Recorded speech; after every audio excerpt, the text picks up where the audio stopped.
Cycle चलाते चलाते रघु ने एक बार आसमान की ओर देखा।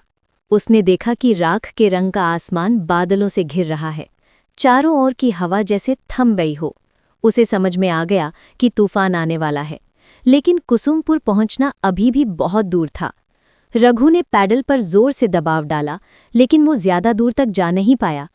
अचानक जोर का तूफान आ गया, साथ ही लगातार तेज बिजली कड़कने लगी और थोड़ी ही देर में मूसलधार बारिश शुरू हो गई। सामने का रास्ता बारिश की परत में छिप गया। रघु ने कोई और उपाय ना देखकर एक घने पेड़ के नीचे शरण ली, लेकिन फिर भी वो बारिश की मार से बच नहीं सका। हे भगवान, इस तूफान को रोको, मेरी रक्षा करो। शायद भगवान ने उसकी प्रार्थना सुन ली।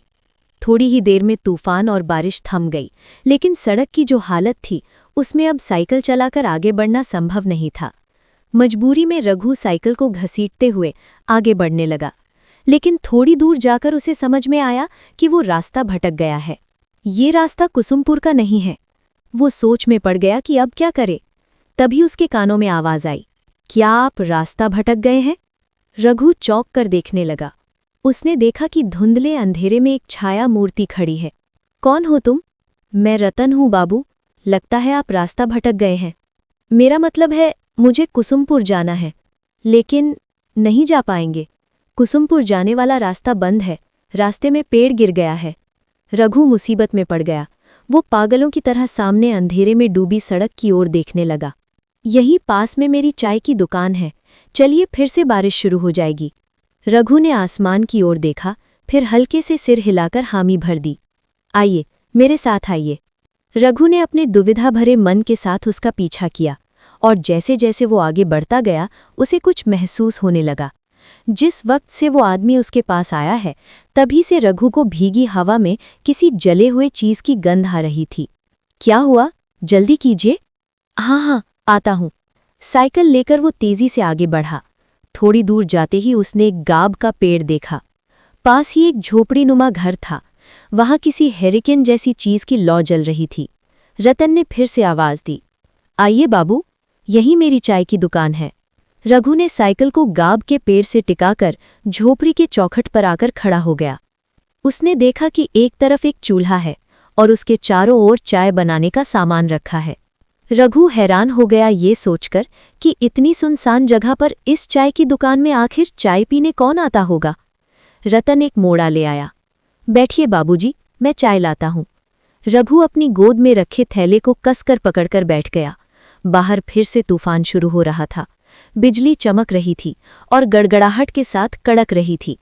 ये लीजिए चाय, आप बहुत भीग गए हैं, ये पीजिए, अच्छा लगेगा। इतनी जल्दी चाय बनाकर ले भी आया? हैरानी की बात थी। हल्की हल्की बारिश शुरू हो गई। रघु चाय की चुस्की लेते लेते पूछ ही बैठा, यहाँ चाय पीने कौन आता है? मतलब इतनी सुनसान जगह में? पहले कुछ दूरी पर एक बस स्टैंड था, तब लोग आया करते थे। और अब आप जैसे कोई आता है। उस आदमी की बातों में क्या था कौन जाने, लेकिन रघु का सीना एकदम से सिहर उठा। उसने कुछ असहजता के साथ चाय की एक चुस्की ली। आप चाय पीजिए, आज रात आप नहीं जा पाएंगे बाबूजी, रात को यहीं रुकना पड़ेगा। रघु ने देखा कि बारिश की बूंदें अब और भी तेज हो गई हैं। तूफान की रफ्तार भी काफी बढ़ गई है।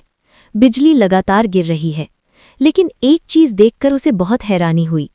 इतनी तेज आंधी के बावजूद हेरिकेन की लौ जरा भी नहीं हिल रही थी।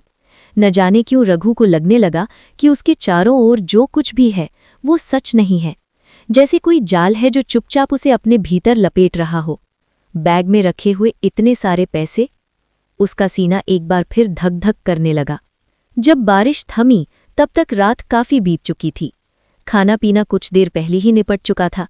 रतन दहलीज पर रघु के लिए बिस्तर लगाते हुए बोला, कहाँ गई झूमर? बाबू को पान नहीं दिया? आइए बाबू, यहाँ लेट जाइए, डरने की कोई बात नहीं है, मैं और झूमर तो है ही।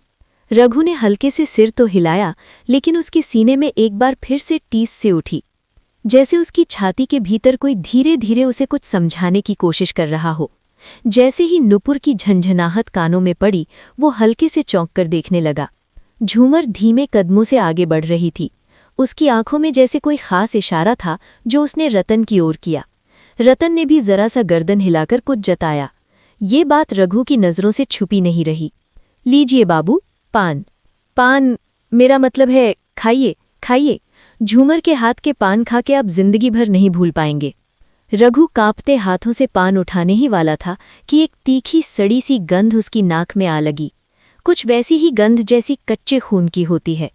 अचानक आई एक तेज हवा के झोंके से झूमर के सिर की ओढ़नी सरक गई और जो दृश्य रघु ने देखा उसे देखकर उसका खून जैसे जम ही गया।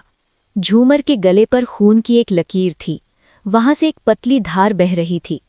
झूमर ने तेजी से अपनी ओढ़नी ठीक की और पलक झपकते ही गायब हो गई। रघु ने जैसे मशीन की तरह पान को मुंह में डाल लिया। रतन हैरिकेन की लौ धीमी कर कमरे के अंदर चला गया। रघु एक अजीब सी घबराहट और बेचैनी लेकर लेट गया। रात गहरी और शांत थी, केवल झींगुरों की आवाज उस सन्नाटे को तोड़ रही थी। पास के किसी झाड़ी से एक भूखा सियार चीख उठा। फड़फड़ाते पंखों की आवाज के साथ एक काला उल्लू आकर गाब के पेड़ पर बैठा और अपनी डरावनी आवाज में बोल उठा। रघु का सीना बार बार कांप उठता रहा। भगवान देखना ताकि रात ठीक से कटे। थकान की वजह से थोड़ी ही देर में रघु सो गया। अचानक एक डरावनी चीख चारों ओर गूंज उठी। रघु अचानक बिस्तर पर उछलकर बैठ गया। उसने पागलों की तरह इधर उधर देखा, तभी उसके कानों में एक कराहती चरमराती सी आवाज पड़ी। वो आवाज जहां से आ रही थी, रघु ने उधर नजर घुमाई और जैसे ही देखा उसका शरीर डर से सिहर उठा। सिर्फ एक हाथ की दूरी पर कोई एक व्यक्ति गले में रस्सी डाले झूल रहा था। क्या हुआ बाबूजी, कोई बुरा सपना देख लिया क्या?